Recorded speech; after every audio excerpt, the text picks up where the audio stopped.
Nagbabayad pa rin ba kayo ng mga trading courses, fees, mentorship programs, o kung ano-ano pang fees na idadagdag pero ang tinuturo lang naman nila ay still dependent on basic support assistance o di kaya naman kung ano-anong klaseng indicators ang ipapadagdag sa'yo. Alam nyo ba na hindi nyo naman kailangan bayaran yung mga ganong klaseng information o kaya naman ganong klaseng teachings? What is good mga champion and welcome back to another video. Isa ka pa rin ba dun sa mga probably naninimbang pa rin ngayon, nagsusearch ng kung ano nung channel o di ka naman resources o di ka naman kahit anong pwedeng mapag-enrollan para mas gumaling ka sa trading.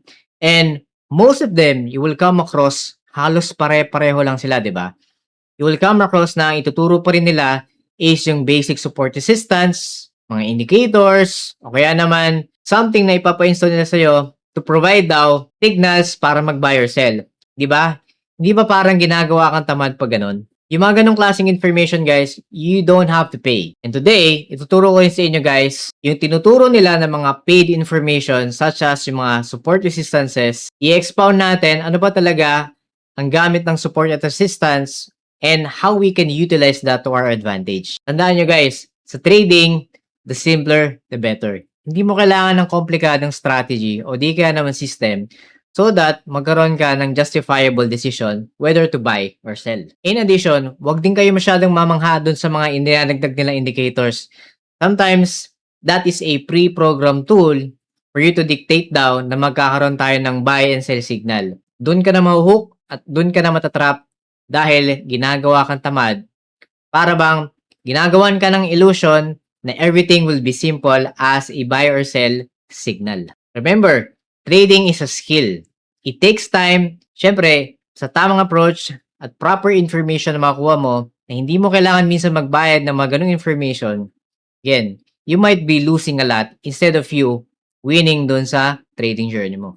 Nga pala, if you want to be part of our global TFP VIP Champions community at matutunan yung mga bagay o concepts na mas malalim pa na hindi mo usually makikita sa mga public contents like YouTube o Facebook, then this is the right chance for you to learn our TFP Champion system. So you might want to check out my offered 3 programs. This will be able to help you be better, improve your skills pagdating sa inyong trading goals. For the option 1, this is the TFP Champion 90 Days One-on-One Mentorship Program. It's really catered for those zero knowledge, beginner, intermediate, up until to advanced. Syempre, inclusive na dyan yung ating TFP Champion system. We're going to meet twice per week session and schedule is based on your convenience and availability. For the option 2, this is the TFP Champion Masterclass Lessons. So kung meron kang struggles pagdating sa mga schedules mo, kaya hindi mo ma-avail yung option 1 due to your time difference at kung ano pang commitments, again, I think this is the best option for you so you can learn at your own pace.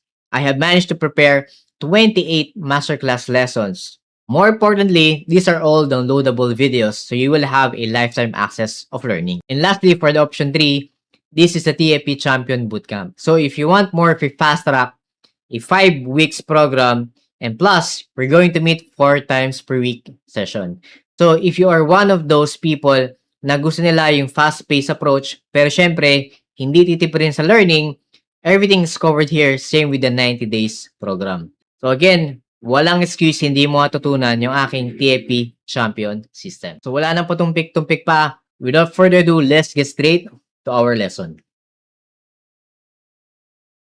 Alright guys, so speaking of the basic support assistance, again guys, there's a lot of misconception on why we need to understand key levels, okay? So isa to dun sa mga binabayaran nyo na mga trading courses o di kaya naman mentorship fees na ang tinuturo is still based on this lesson.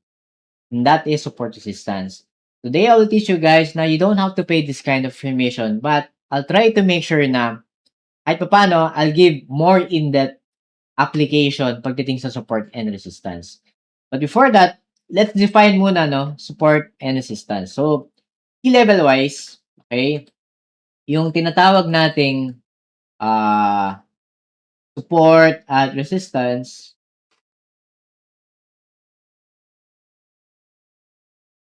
This is what we call yung ating what? Structural key levels. Right? So from the word itself, structural key levels. Diba? That means our key level of support and resistance is based mainly on what we see sa chart, which is simply yung alin? Yung ating structure. It can be an uptrend, nature, a downtrend, or simply yung ating consolidate. Range, sideways, whatever you call it, that is more of an indecision structure. So, makikita nyo, there are 3 trends na pwede nating pagbasihan pagdating sa key levels. However, each of these trends may kanya-kanya silang tinatawag na categories on how we can identify yung key level sa kanya-kanyang market structure. So, to start off, punta muna tayo sa uptrend, right? So, sa uptrend or bullish, there's what we call category A, which is break of structure key level. Alright? Anong ibig sabihin yan? That means, on every structure nature ng price, ibig sabihin, if this is an uptrend or bullish, it will normally exhibit what we call as a low, high, higher low, higher high nature. Right?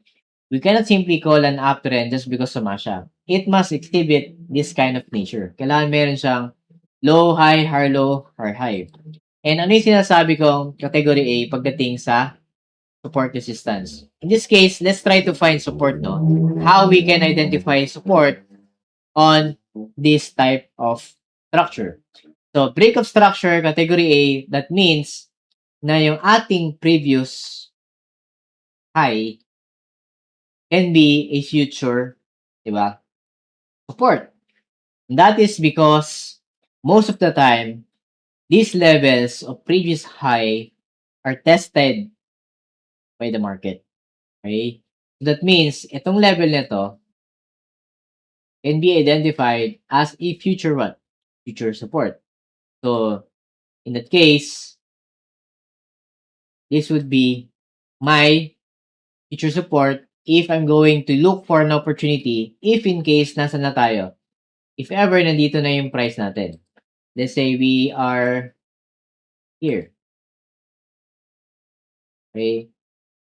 If we are on a current recent high, okay, hindi pwedeng sasabay din tayo as a buy. Take note, ang logic ng buying for a bullish trend is simply buy at a discount. And normally, hahanap ka ng level which is normally below current price, which is yung prior higher high mo. So in this case, this previous higher high can be used as my future support.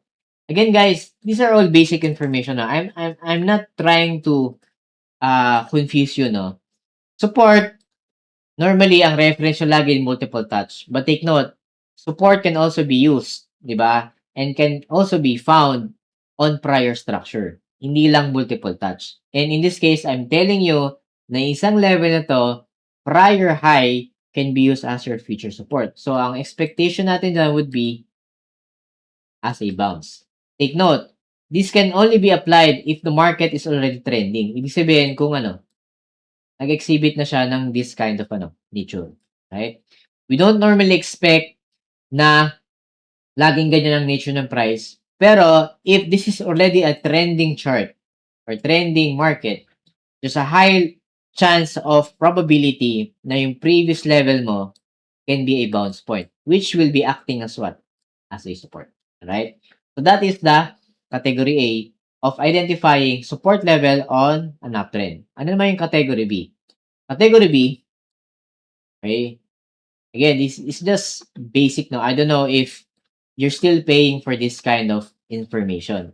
Although, this kind of information is included naman sa program, ang point dito still basic, right? You don't have to pay this kind of information. Ang binabayaran kasi sa akin is yung mga information na wala sa public contents, right? And that is dun sa mas malalim na concept, dun sa intermediate up until to advanced, hanggang dun sa rules ng aking system, which is the TFP champion system. So, going back dito sa lesson natin, di ba makita natin, category B, that's what we call pinaka-basic. Alam na to ng lahat, alright? Ano yan? Terms of support, double bottom, right? Everyone call this double formation, double bottom, etc. Whatever you call it.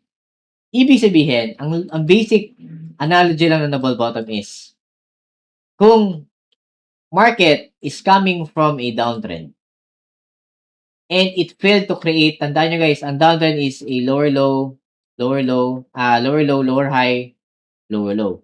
If it failed to materialize a nature ng lower low, lower high, lower low, and apparently market, what?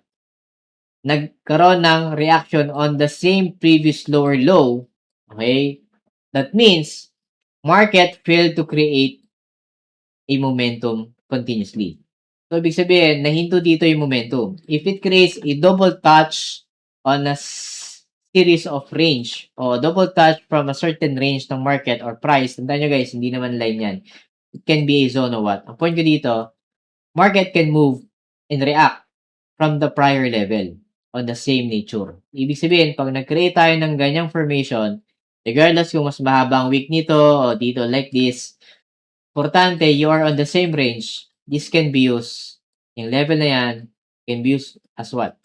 Can be used as a reference support, right? So, that means if the market failed to create a lower low ulit, okay, that means it failed to do this at na-retain niya yung level na yan as a double bottom or double touch for a certain range, this level is what we call as a support 2. So, makita nyo, dalawang category na how you will identify a proper support. Alright? Again, guys, I'm just reviewing you pagdating sa key levels, no? So, last category natin pagdating sa support is yung tinatawag nating consolidation phase. So, anything na may consolidation, sideways, or range, di ba?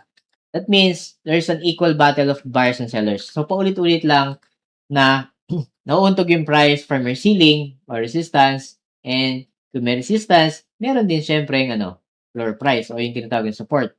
So, itong movement na pabalik-balik yung price. So, again, this double bottom and this consolidation phase are also correlated.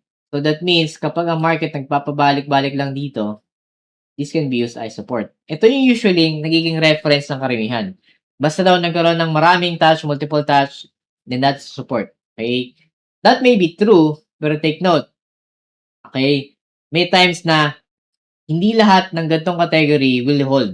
Alright? So, sa ibang lesson naman yun. Right? Ang point ko dito, these are all basic structure how you will identify support logic. Right? So, break of structure support, double bottom or double formation, and yung ating what? Consolidation phase ng structure. So, yung bottom floor price nan will be acting as your what? As your support. So, if this information ay tinuturo sa inyo at ito yung reference nyo sa strategy nila at yan pa rin ang tinuturo nila, again guys, run away. You don't have to pay this kind of information na sobrang mahal. That's why I'm teaching you na for free na itong mga bagay nito are all given na dapat. Alright? Hindi mo siya kailangan bayaran at worse, kung ito yung main strategy nila, run away. Alright? I'm telling you. So, again, with all due respect dun sa mga ibang turo, again, kanya-kanya tayo ng rules ng strategy. Okay? Pero ang point ko dito, you don't have to charge that much pagdating sa ganung information. These are all basic stuff. Right? So, on the other hand, when it comes to a downtrend, okay, or a resistance, this is, siyempre, bearish in nature. Right? So, ano bang nature ng bearish market? Of course, lower low, lower high, lower low, lower high, lower low. Okay? Same thing, how we identify resistance is a break of structure. So, whenever we broke through certain level of what? Low. Sorry. Nothing solid. Okay? Itong low na yan can be used as a future resistance.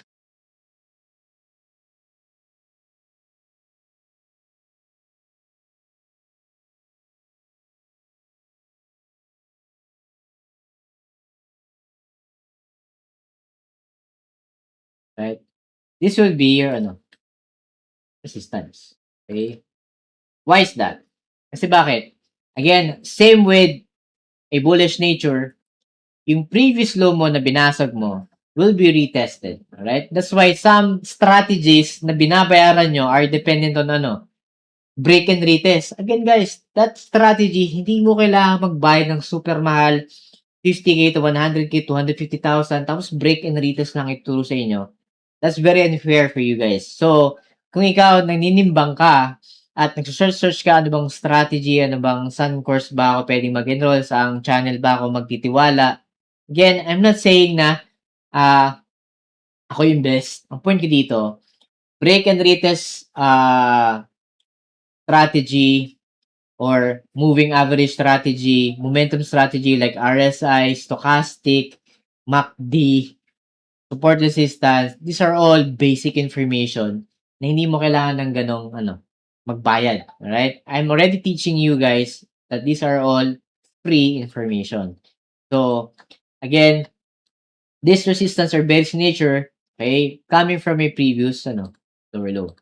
So, in future, it can be used as a resistance. Again, these are all your selling opportunity. Nasa lower high. Alright? So, second, syempre, kung meron kang double bottom sa support, meron din sa resistance. And that is what we call as double top or M formation. Right? M formation means nagkaroon tayo ng twice reaction while market is coming from a strong momentum up. So, that means it failed to create a new higher high. So, in that case, na-retain niya yung same level from your recent high at hanggang nun lang siya. Whether there's a long wick o ganyan lang, as long as you are on the same range ng price, that is what we call as a resistance level. Right? And lastly, same thing. Kung meron kang consolidation phase, range, or sideways, anything na may equal high nature, called resistance. So, kung mapapansin nyo, umiikot lang sa tatlong categories na to per trend yung pwede nyo magamit as a support resistance. Hindi dahil naghahanap ka lang ng multiple touch, etc. You have to understand saan nanggaling yung resistance ko, saan nanggaling support from different nature ng structure. It can be a trending chart, it can be a reversal chart such as double bottom, it can be consolidation. Okay? Trending, reversal, and what? Consolidation phase. Doon mo makikita yung support at resistance. Hindi dahil nagkaroon lang, daming touch, support. Daming touch, resistance. Again, that's quite general. Kung gano'n ang tinuro sa inyo, run away. Alright? So, with all due respect sa mga nagtuturo, I'm not saying I'm the best. I'm not saying I'm always correct. I do make mistakes even for my trades based on psychology, etc. We're all human. Pero ang point ko dito, you don't have to make people, ignorant people, pay you that much for this kind of information. That's why tinuturo ko na po sa inyo ng libre. Right? Ito. So, even from my past videos, right? 2, 3 years ago, 4 years, 5 years ago, makikita niyo yan. We're teaching this kind of approach para ngayon pa lang, sa free pa lang, you're already making decent money. Right? You're not being ripped off for basic information na publicly makikita nyo lang naman. So, if you want to learn more in-depth, and that means you have to enroll to a more structured way of a good trading system. Okay? So, how do we apply itong support resistance, right? So there is what we call a squeeze method, alright? Squeeze method is you're trying to do what we call as a multi-time frame analysis, right? Let's say gusto mong magkaroon ng scalping opportunity, right? Hindi naman ibig sabihin yan, nare-recta ka agad sa 5 minutes. Yun ang pinakamali. Ang approach ng multi-time frame analysis is more like a funnel. Okay? Parang ganito. right? Okay. Embudo, funnel, right? Bakit? Daily, or H1, and then you narrow down to execution time frame such as 10 minutes and 5 minutes. So, diyan nahahati yung mga tinatawag nating time frames. Hindi puwedeng mababad ka lang sa isang time frame and you are not aware anong structure ng mga 'to. I'm not saying daanan mo lahat 'no, daily 4 hours, H1, 30 minutes, 1 hour, 15 minutes. Ang point ko dito, each of these time frames may kanya-kanya silang, 'di ba, style. So, daily is used for swing, 4 hours is for day trading, and H1 is for scalping. In terms of higher time frame, So, I'm always incorporating this. I-flash ko na lang sa screen niyo guys, check niyo na lang. Ito yung sinasabi kong guide, what kind of trader you are at kung ano yung papasukin mong trade. May it be long term ba o short term, right? So, nasa screen yun, check niyo na lang. I'll flash it dito sa screen, okay? So, going back, it's always a good habit, we always start sa daily para kita mo agad in different perspectives, long term tsaka ano, short term, right? So, how do we use the alin? Yung ating, squeeze method, right? So, ngayon, if this is the current price, try to check, 'di ba? Kung ito yung current price ngayon, I am on a daily time frame. Do I already have an opportunity pagdating sa chart na 'to, right? So, if you are going to read the market structure, hindi puwede na dito lang kayo naka-refer, right? You have to backtrack. Ano ba yung nangyari? Ba't ba nag-consolidate siya ngayon? Anong magiging information makukuha ko diyan, right? You have to zoom out and see what happened. So, lalabas dito, alright? From the past, I don't know, 6 to 8 months, nagkaroon tayo ng uptrend, 'di ba? Okay? So, i-plot na lang natin. High, higher low, higher high, higher low, higher high, higher low, same high, same low, alright? Ngayon, market is now consolidating at this stage, okay? So, which means, natigil yung nature ng uptrend sa point na 'to, dito. Tumigil kasi it failed to create what? A new high or higher high. So, that means we can identify based sa usapan natin kanina sa lesson ng category na yung market ngayon exhibits an equal high, which is can be referred to as a resistance again sa daily, and what? Equal low, which is a support. Okay, so nagamit natin agad yung category C pagdating dun sa pag-identify ng ano, levels, right? So, anong gagawin ko diyan? Take note na yung support mo is still here and somewhat the price is floating. Wala ka pa naman dito eh. Although this line is quite subjective and if you don't know how to plot your support resistance, go back from my previous lessons, nandun yung paggagawa ng zone, right? If I were to plot a key level of zone here pagdating sa support, okay? And ito naman yung sa resistance. Ayan, resistance. Okay? We cannot say that I am a buyer yet.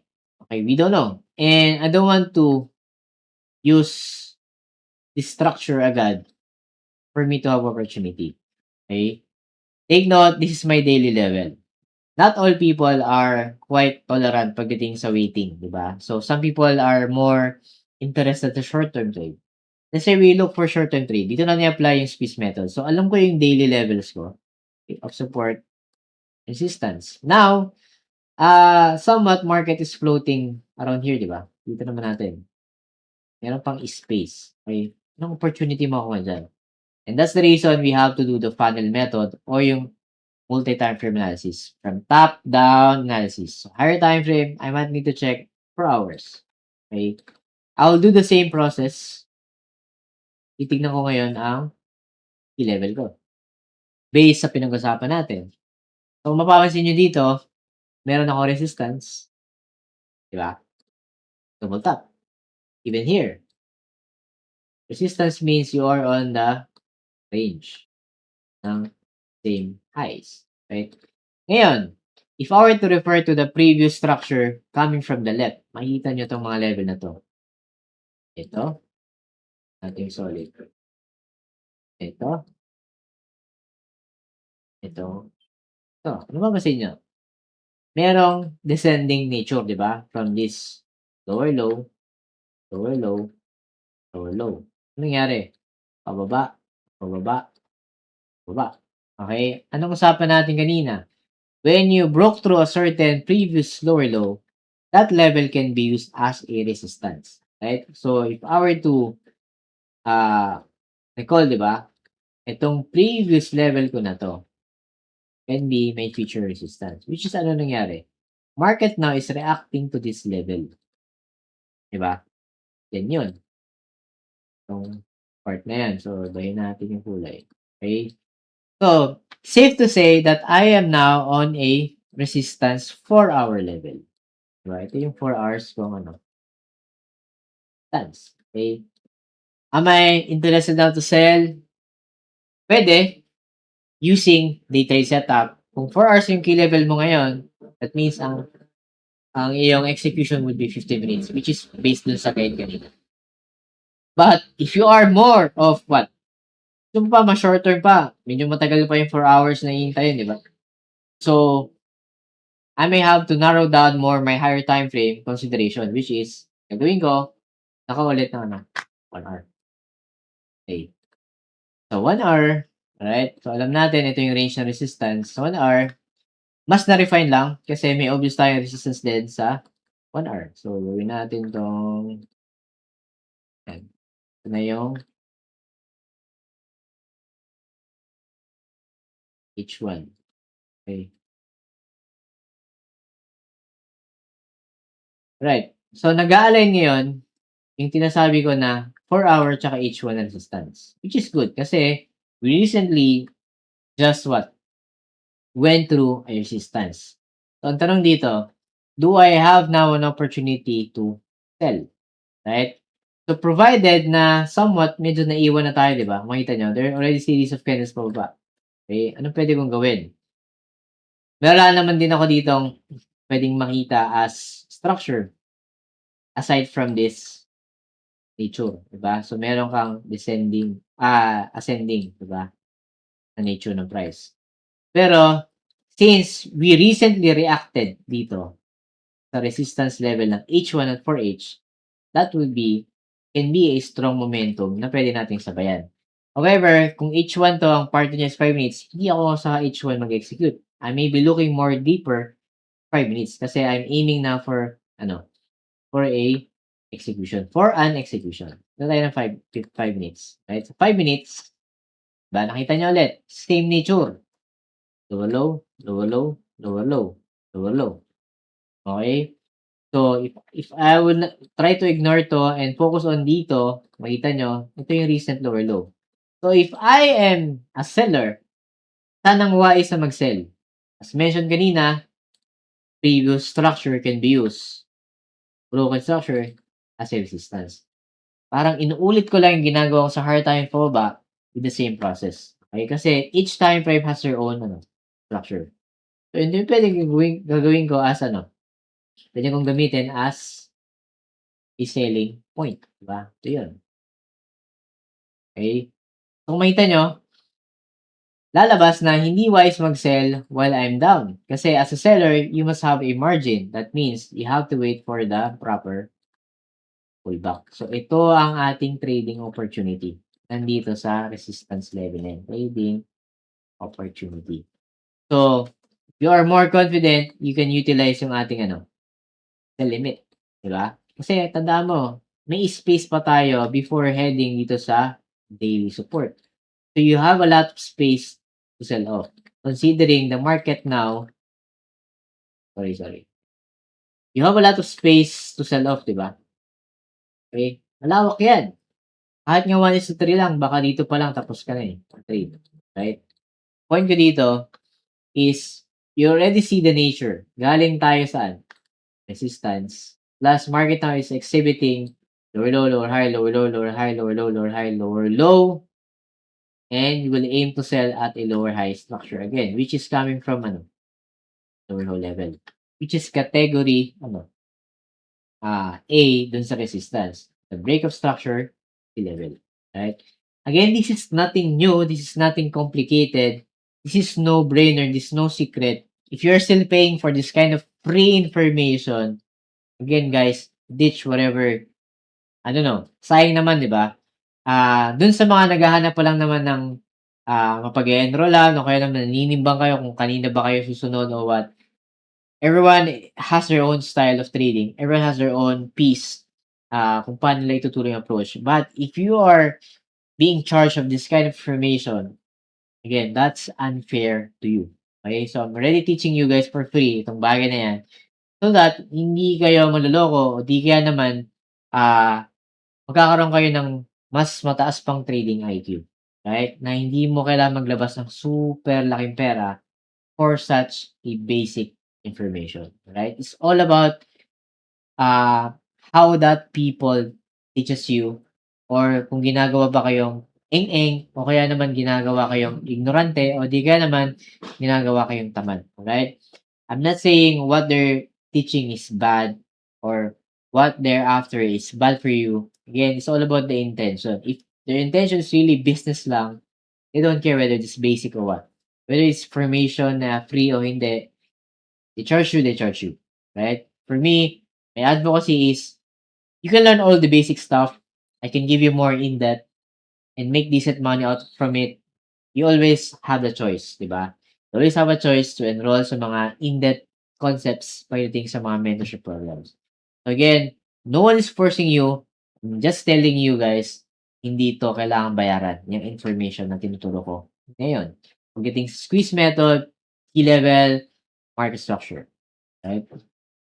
So, alright guys, so that will be it for today. So I hope you guys found value dito sa tinuro ko and mga concepts natin. Tandaan nyo guys, trading is simple when you know what type of information you have to absorb. Okay? Hindi lahat ng nakikita nyo sa social media, gumamit kayo nito, pag-aralan nyo to, install nyo to, etc. Bayaran nyo to. Not all of those are essential. Okay? Kailangan nyo lang matutunan ano ba yung mga core foundations na kailangan nyo pagdating sa decision making. Kasi trading is a psychology game. Diba? Psychological game. Okay? And minsan ang kalaban mo talaga sarili mo. So, you have to absorb information na necessary lang. Okay? Hindi mo kailangan ng super dami indicators. 3, 4, 5 indicators. MACD, RSI, moving averages, Ichimoku Cloud, Fibonacci, to a point na overcrowded na yung chart nyo, di ba guys? Again, the answer lies from the raw data, which is the candlesticks. You have to master price action, candlesticks, market structure, key levels. Doon lang ikot yan. But if you want more of a good strategy, doon na magkakatalo. My rules are different from other people na nagtuturo, right? And that's what makes, I think, my strategy special, right? From all the thousands na tinuruan ko, again guys one-on-one. Hindi yan basta bumili ka sa akin ng course o kung ano man, nag-download ka and that's it, you're already student. No. Student means I have taught you one-on-one. Okay? Unlike to other people na they treat the client as students na agad, di ba? Just because they bought something na mga books, e-books, etc. Again, ibahin nyo ako, alright? So, with all respect to them, everyone has their own perspective and approach, alright? Thank you so much to all my TFE VIP champion students all over the globe, subscribers, followers, and sa lahat po ng sumusuporta. God bless and see you all on the next videos. Bye-bye. Alright guys, so I just want to inform and announce that our TFE VIP Champion Student private Discord community is already up. And yeah, here we have several channels wherein we share our technical trading ideas among each other. And of course, we also have our weekly trade ideas para sa ating mga weekly forecast para sa mga currency pairs and some announcement section. And of course, since tayo ay global, of course, we have other students as well na galing sa mga ibang bansa overseas. So, we introduce ourselves and introduce kung saan tayo galing, sa bansa tayo ngayon, OFW man o hindi. But nevertheless, this is a healthy community para mag-share ng mga trading ideas para sa inyo guys. And hopefully, I will be putting up a server publicly para sa mga baguhan naman and those mga followers and subscribers natin. Alright? So yeah, this is just a minor announcement, and hopefully guys, you can join us and make this community grow, lalo na sa ating mga estudyante nag-aaral. Alright guys, so mga baguhan pa lang. But nevertheless, everyone here wants to learn, wants to make profits from the market. But as much as possible, we're all equal in the eyes of the market. Alright guys, so that would be it. So yun lang, and thank you very much. Right, bye-bye.